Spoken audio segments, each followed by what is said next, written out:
Before I clean my board, I want to show you another way to talk about what flip-flop circuits do. It's called characteristic tables.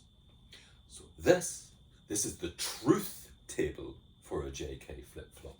It has a column for the current state, columns for the control signals, and a column for the next state.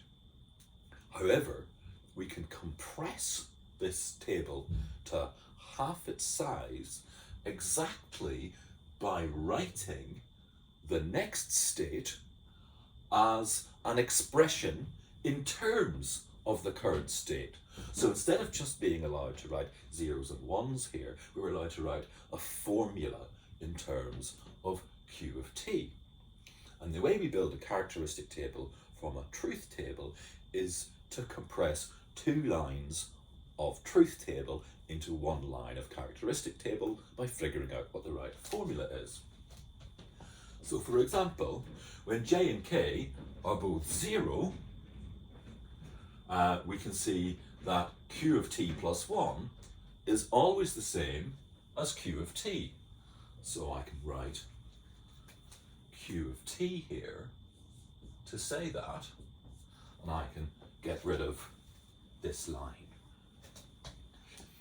Similarly, we notice that whenever j is 0 and k is 1, Q of t plus 1 is always 0, regardless of what Q of t was. So 0 makes a perfectly good formula to write in the next state column. You can get rid of this line. Next, when j is 1 and k is 0, we find that Q of t plus 1 is always 1. So this is a perfectly good formula to say what the new state is. So I can get rid of this line. And now, finally, we note that when j and k are both 1, we have 1 is not 0 and 0 is not 1. So the good formula to put here is not Q of t. And then I don't need either this line or the Q of t column. So this is a characteristic table.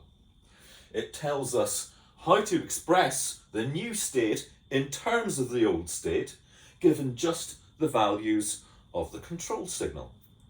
And then we see something quite important about the JK flip-flop, namely that it never needs its own output fed back to its control circuitry, because you can always tell it to evolve in any of the four possible ways. If you look, we've actually reversed the process by which we constructed the truth table from the specification. So that's what characteristic tables are. They are a useful form of writing a specification in which we see how the control signals deliver behavior as opposed to just bits. So the behavior, the evolutionary behavior of the circuit is expressed as formulae, new state in terms of old state, rather than just as bit patterns. So it's sometimes more convenient to work that way, especially when we're working with JK flip-flops, because we can read this table backwards. We figure out that if we want these behaviors to happen, these are the control signals to send in. And that's the whole deal with flip-flop problems. Figure out the behavior you want, and then calculate how to make the control signals deliver that behavior.